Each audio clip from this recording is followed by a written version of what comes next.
Hello, everyone. Welcome to another episode of Cryptocurrent. Your host here, Richard Carthon. And today I have two special guests working on an amazing project that I'm eager to learn more about, especially with all the different things that they're rolling out right now. They have a lot of different plays in space, and I'm excited for them to not only just teach me, but to teach everyone listening. So we have Aram, and we also have Doug, aka Hobie's Baker's Ghost. How are y'all doing today? I'm doing great. Hello, everyone. And how are you? Man, I'm excellent. Of course, we just went through Thanksgiving, so well-fed, feeling thankful, and we're towards the end of a great crypto year, so have a lot to be grateful for. But before we learn more about Glitch, I want to learn more about each of you. So how about you kick us off, give us a little bit of background on yourself. Yeah, so I guess I can start here. So my name's Aram. I'm the marketing manager at Glitch. I've been working in crypto for quite some time now. It's been about 4.5 years. And I have over 5 years of experience in marketing. But basically, I kickstarted my career in crypto in San Francisco, working for a variety of blockchain gaming projects and smart contract security projects. Went over to work at Kobo for a little bit, and F2 Pool, which is basically the Bitcoin mining company. And now I work at Glitch as a marketing manager. So it's been a wild ride, but it's been a great ride. And I'm looking forward to the continuation of my career here in crypto, working with Glitch over the long term. Yeah, that's awesome. Yeah, absolutely. Yeah, Richard, thank you for having me. I'm Doug, also known to the Glitch community as Hobie Baker Ghost. Happen to be a Glitch community advocate, which was announced here recently. My journey in crypto started in 2016. I've got over 15 years of sales and marketing experience in the software as a service space, physical security space. So a lot of long-term experience just in terms of being able to understand complex solutions and technology. And what really drove me to being excited about Glitch, and hopefully we'll get into that a little bit during our conversation today, but just a fabulous team, great tokenomics, and a tremendous vision for what they're building as a layer one blockchain. Excellent. So that actually dives into the very first question about Glitch itself. Good to know that's a layer one protocol. Can one of you please tell me, for someone that's listening for the first time, what is Glitch? So for everyone listening, you go to glitch.finance to get more information on this. But what is it? Why was it created? And why are people excited about it? Yeah, so I can take this one high level. So Glitch is a layer one blockchain. So while all other layer one blockchains try to be a jack of all trades, we like to say, Glitch is actually very niche, right? It's a singular focus on decentralized money market applications. So while there's a lot of blockchains out there that try to do everything, we don't. We specifically cater to decentralized money market and trustless money market applications, and it's important to make that differentiation. Okay. For Glitch, we start at 3,000 minimum transactions per second, and it'll increase as the network grows. And so there's a positive feedback loop that goes around that, whereas more users and more developers and more dApps are launched and built on the chain, the more activity that the chain receives, which means that there's a decrease in transaction costs, increase in revenues, increase in user adoption, increase in developers building on the chain. So there's just this positive feedback loop of continuous growth that the protocol allows you to do through the revenue sharing vault that we're offering to. And so what this means is that Glitch is basically going to be connecting multiple decentralized applications that we're building internally and that we're going to be partnering with over the long term. And everything will be connected to a singular revenue sharing vault, where basically Glitch holders can stake their Glitch, but the vault basically is used to reduce transaction costs and then also provide rewards to those people using or staking Glitch. So it's a very unique approach to scaling a layer one blockchain while providing every participant on the chain with rewards, while other chains like Ethereum and Solana and Avalanche, basically, I like to say personally, take away from you. And I'm not trying to attack any other chain. Basically, I'm just saying that other chains are very expensive to use and not user friendly.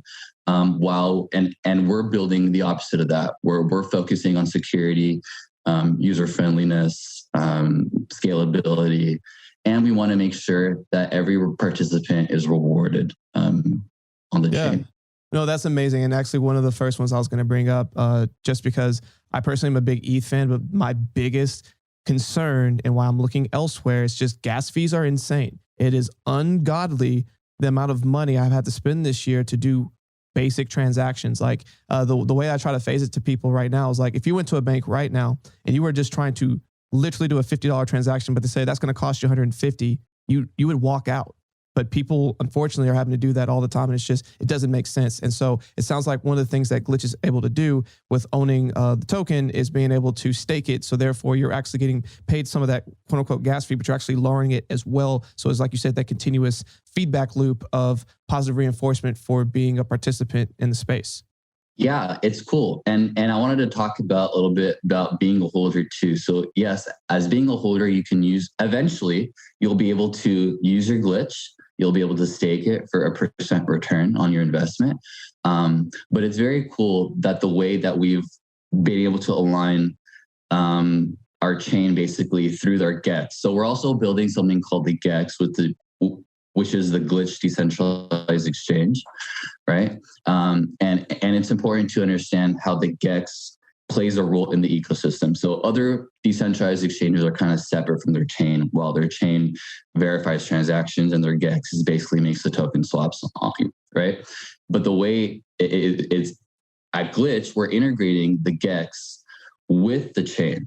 So what's cool about the GEX is that all the revenues that are generated as well through the protocol or through all the decentralized applications, right? A lot of those revenues will be used to scale the network, right? And then the other part of those revenues will be used by the GEX to facilitate a glitch token buyback, right? So this is how everyone gets rewarded. So because we have a hard cap at 88.8 million tokens, there's not going to be any more minted over the long term. All the tokens that are currently available are it, right? So there's 72 million tokens that are in circulation. So what the GEX does over the long term is that it buys up glitch on the open market, and then it sends it to you guys staking your glitch.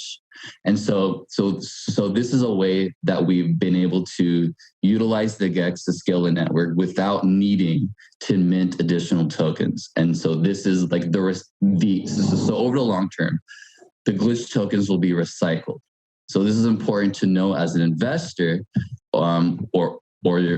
or just being a passionate glitcher, to understand over the long term the value accrual of the token. Where, Yeah, no, that makes sense. And Doug, I was going to pass this to you. Is like right now, I believe you're in Testnet, and you've been building a really strong community that's been growing very quickly. Walk us through like how that process has been and where you're at with Testnet and as you're headed into mainnet. Yeah, great question. So Testnet has been running since June 30th. So we've had about 4 months now where even individual users or participants from the community can go into the Testnet, create their own Testnet glitch wallet, actually interact with it, grab some Testnet glitch from the faucet, send it, perform transactions between different wallets, and actually get a feel for how the not only UI looks and feels, but also what's the user experience? How fast are those transactions taking place? One thing that Aram didn't mention that's really critical, I think, and important to what they're building is also transaction finality. So when you think about some of the challenges with other chains, specifically ETH, right, is the fact that you can get front run on transactions based on somebody spending more money on ETH gas to facilitate their transaction more quickly. We see that a lot with NFTs, or even in the meme coin space where you have to really up your slippage to be prioritized. Well, in this case, glitch finality is looking to be sub 1 second, 1 to 2 seconds, so that transaction happens from the time you click in, and really you're just at the mercy of your internet connection once you've made that transaction. So I think that's another thing that's really clear in the testnet right now is just how fast those transactions take place and get minted as a block. And it's another thing that has me really excited about the possibilities of being able to transact, especially when we're talking about DeFi and trustless money markets. So as y'all are getting closer to your mainnet launch, and you have quite a few other things in line, which I believe is a play in the NFT space with Plebes. Can you kind of speak to that a little bit? Yeah, absolutely. So, so we've actually done a partnership with Crypto Plebes, which is a new NFT project, and we've done a first NFT drop with them earlier this month. It was a big success. It was a lot of fun. The highest plebe was purchased for 3.1 ETH, way more than I thought anyone would buy a plebe for. It's funny because Sean sold for the lowest and he's the CEO, which is hilarious.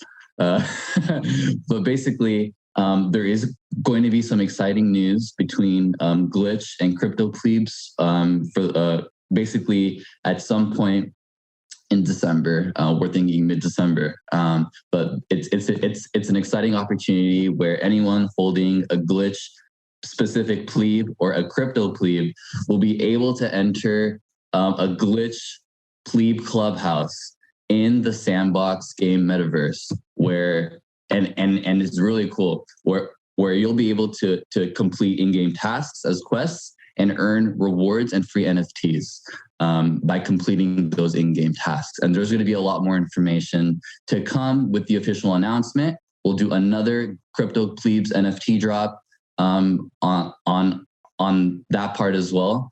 So it'll be a lot of fun going into December with all the deliverables that are upcoming. Yeah.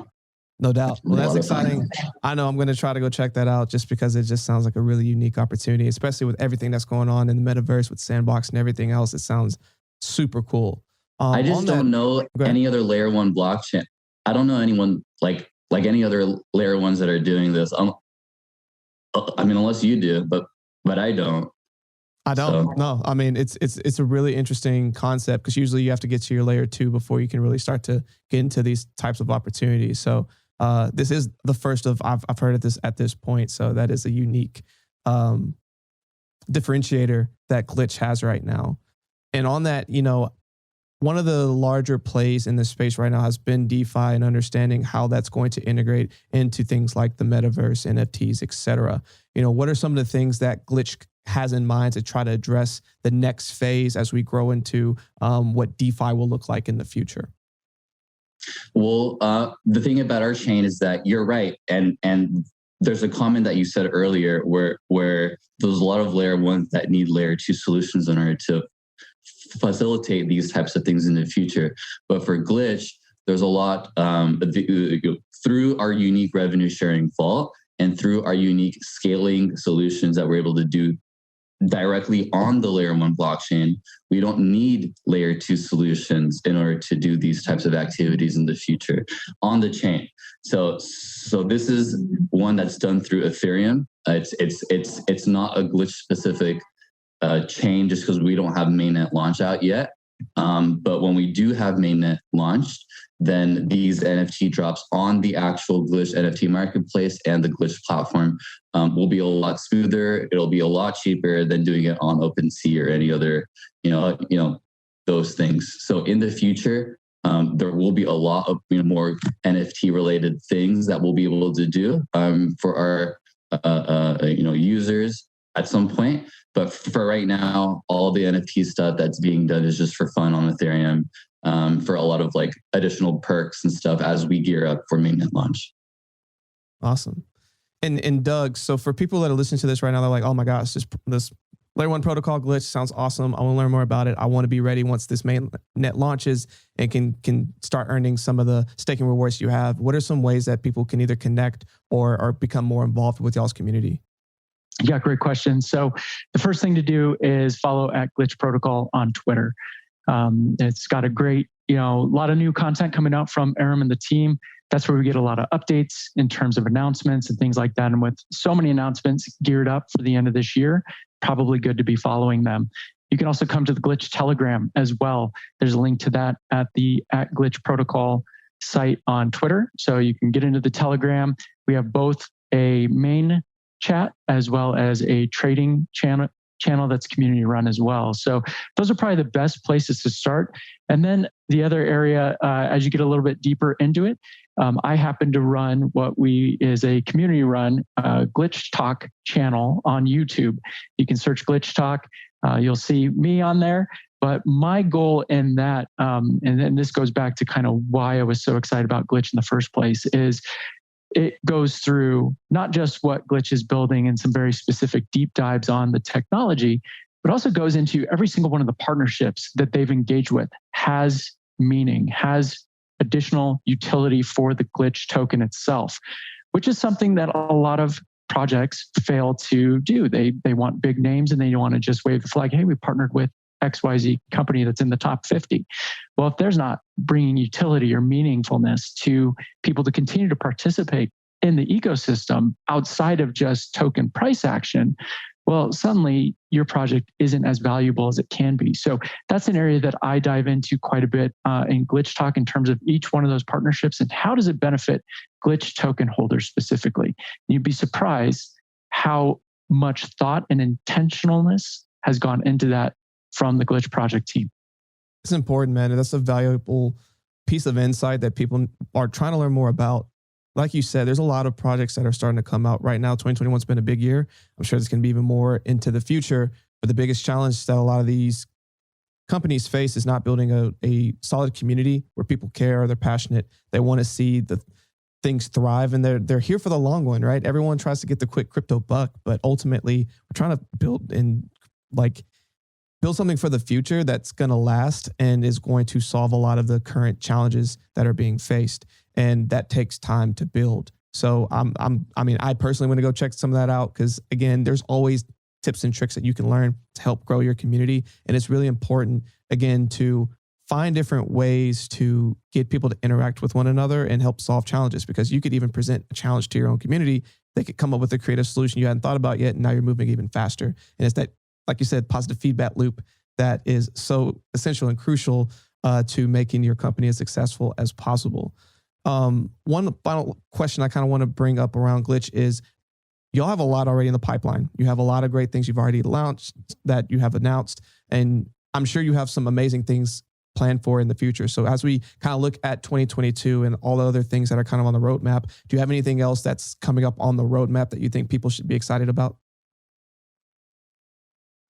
Yeah, definitely. So we have a lot of things in the pipelines. I mean, the core focus right now is getting the GEX finalized, fully developed with no vulnerabilities, right? Getting the revenue share vault finalized completely with no vulnerabilities. And these are things that we're working towards right now with Kurtosis and our internal QA team, right? And it's important to highlight the fact that we're taking our time to ensure that the revenue sharing vault and the GEX is 100% vulnerability free, because we value security, right? So that's the thing that we are prioritizing right now. But looking into the future, eventually, once we have the GEX launched, once we have the revenue sharing vault launched, once we have mainnet fully deployed and all the iterations are complete, that's when we're going to start thinking about adding, like an automatic token builder or launcher or the continuation of the NFT marketplace or the lending protocol that we're trying to create or the stable coin, right? We're creating an entire ecosystem. We're more than just a layer 1 blockchain. There's a lot of projects out there that are just developing the chain, and then all of a sudden they're a ghost chain because they don't have anything, built on top of it. So we're fixing that. We're creating a lot more than just layer 1 blockchain. We're creating an entire DeFi ecosystem alongside our layer 1 blockchain so that revenues are generated and kickstarted right from the launch, or not from launch, but right when there's going to be, a good amount of revenues on the chain. That's what we want to focus on and prioritize, is the amount of revenues generated on the chain. Because once there's revenues on the chain, that's how you get rewarded in Glitch, right? That's how you get higher APYs by staking your Glitch. That's how you get users and developers actually using your chain. That's how the fees go down to close to zero when you actually start, having revenues generated rather than just, a bunch of thoughts or words on a screen, right? Putting it together and and allowing the ecosystem to thrive through the revenue sharing vault is what we are focused on over the long term. And that's kind of how we expect our ecosystem to scale. That's how we expect our users to get rewarded, et cetera, et cetera. And so even further behind, even further beyond that, we're also wanting to decentralize basically Glitch through a DAO. So that's not until very, very long in the future, obviously, but it's coming at some point, and the core ethos is around Glitch's community and the focus on putting the community first. Yeah, and Richard, I'd like to just add one more thing to that. So Aram mentioned kurtosis, and I don't know how familiar you are with them or your user base, but a little background on Kurtosis Technologies. They were actually an Avalanche grant recipient, and they've developed an end-to-end testing and orchestration solution for complex blockchain environments. And their mission and why Glitch has engaged with them is to understand and identify any vulnerabilities or events that could occur that could impact the usability or provide, potential risks to the blockchain before it goes live. Now, Kurtosis has only partnered with Ava Labs and Avalanche, Chainlink, Solana, and recently Near Protocol. Those are 4 tremendously high market cap, well-known, secure types of chains that have leveraged this solution to be able to perform this testing and orchestration. Glitch is doing it before they launch mainnet, which is unique because that is different than how the others have been using them. They've been using it post mainnet to find, challenges or, provide new iterations of their mainnet.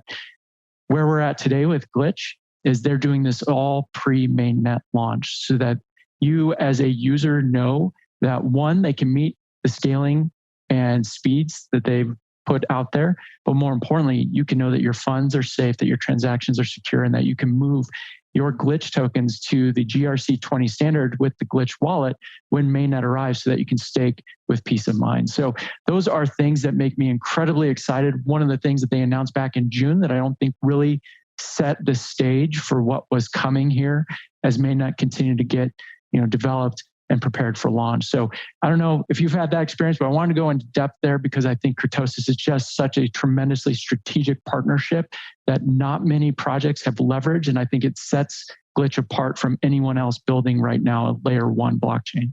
Oh, absolutely. No, thank you for bringing up Kurtosis and breaking that down. That was knowledgeable for me and I'm sure for all of our audience as well. Just like you said, those are some big power hitters in there. And the fact that y'all are getting in before mainnet, like you said, should speak volumes of what they think of you. Because it's clear that they're only working with top tier projects. So that's really exciting. Congratulations on that. And I know that's only going to help continue to give peace of mind to both your community and people who come in and work with you, but then also for your own team and for scalability. Like the 3 things that I think people are always going to be really reliant on is security, scalability, and the upward mobility of access to the value that's coming from the tokens. And it sounds like y'all are having all 3 of those in front and center, front of mind, and y'all are addressing all of them. So that's super exciting. I know I myself am a lot more interested in continuing to figure out and see how Glitch performs in the future because it makes a lot of sense. And again, the pain point of gas right now is so large that people are open to looking at other solutions. So if this is one that truly can help solve that, I'm all ears. So again, I'm really excited to learn more about that. I want to finish with 2 fun questions for both of y'all. With all the information that you have right now, when you first got started in the crypto community, right? And you could go back and impart it to yourself when you first got started. What are 1 to 2 pieces of information you would give yourself?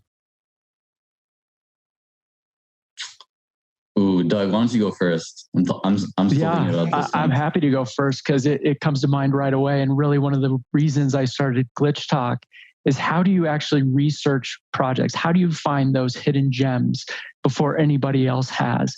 And have the confidence in your ability to not only research, but make a determination that this is a solid long-term hold.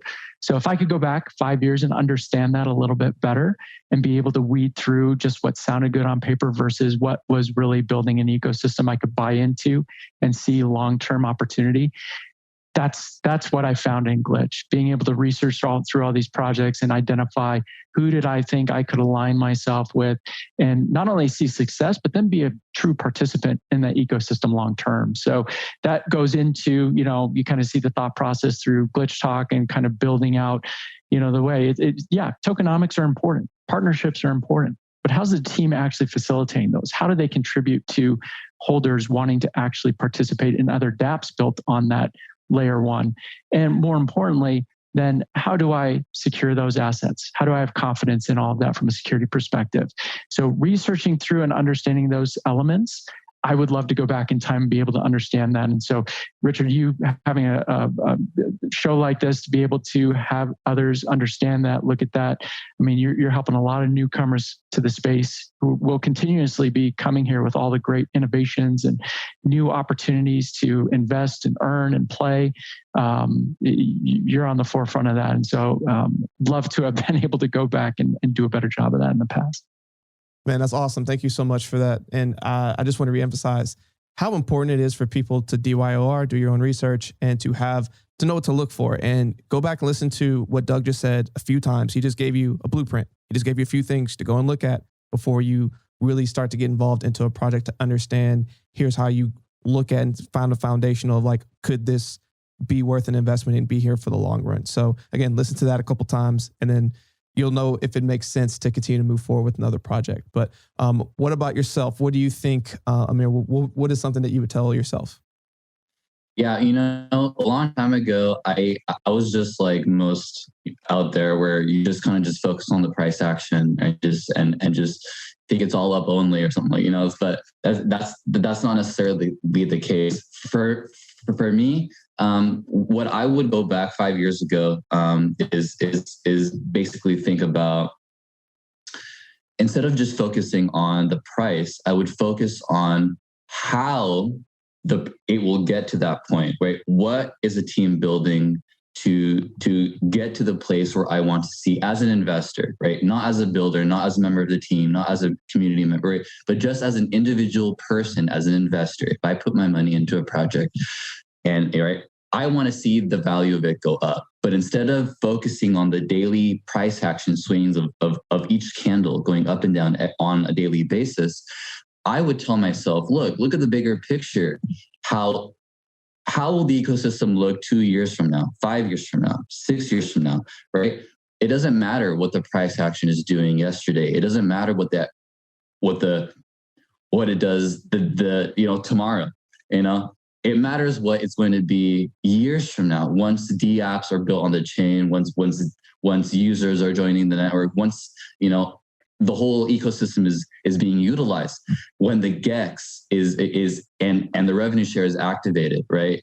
All of these things combined, that is when the real value accrual of the Glitch token will occur, and at that point, it'll occur after the mainnet launch. So personally, for me,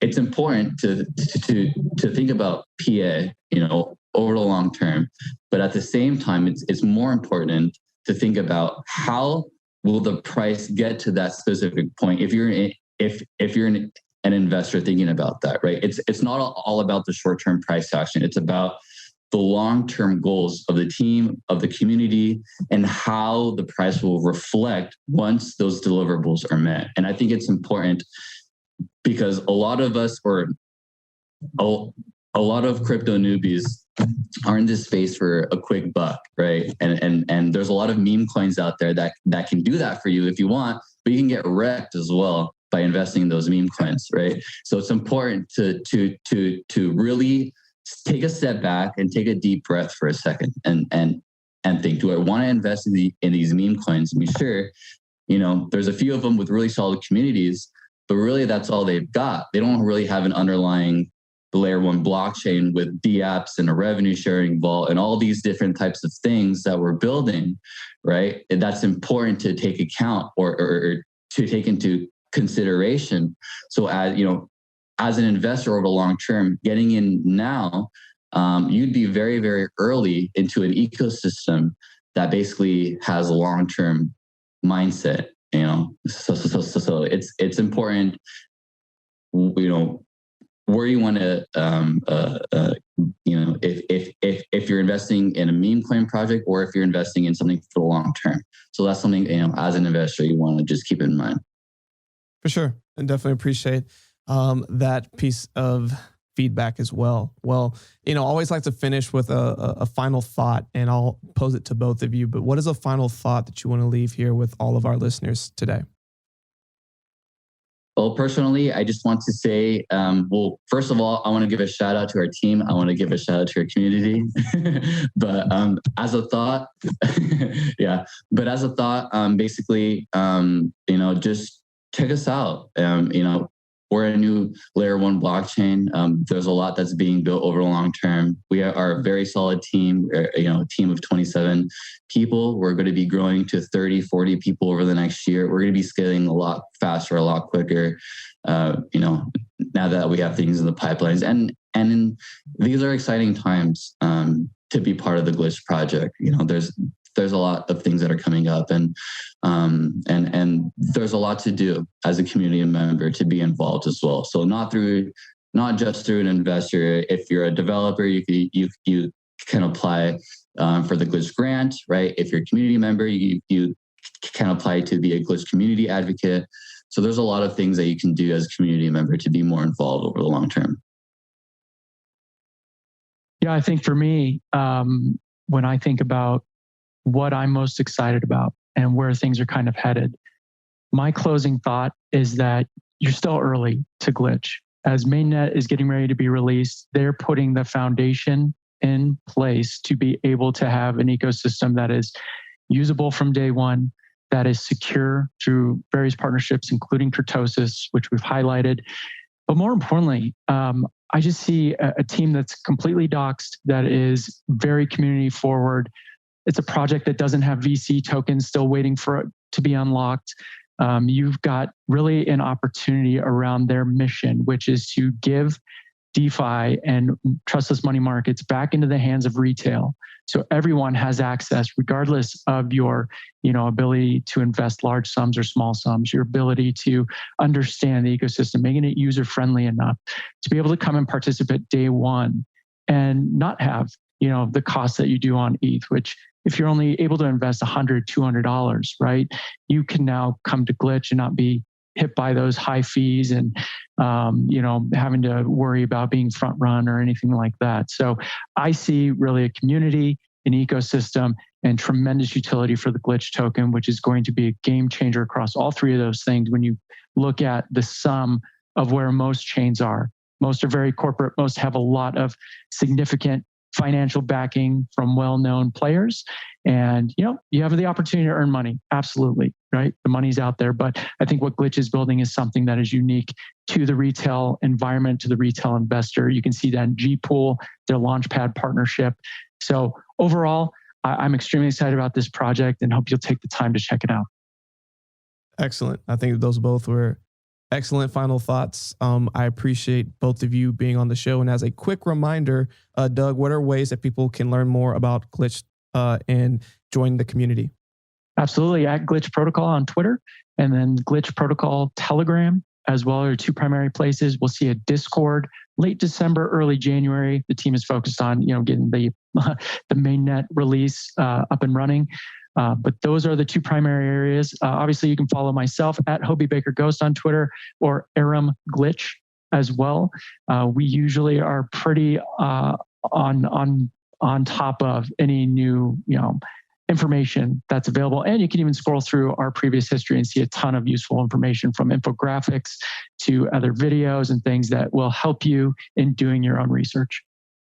Perfect. Well, Aram, Doug, I appreciate, again, both of you being on the show, sharing all of this amazing knowledge. Everyone listening, I hope you enjoyed it. And of course, for everyone listening, stay cryptocurrent.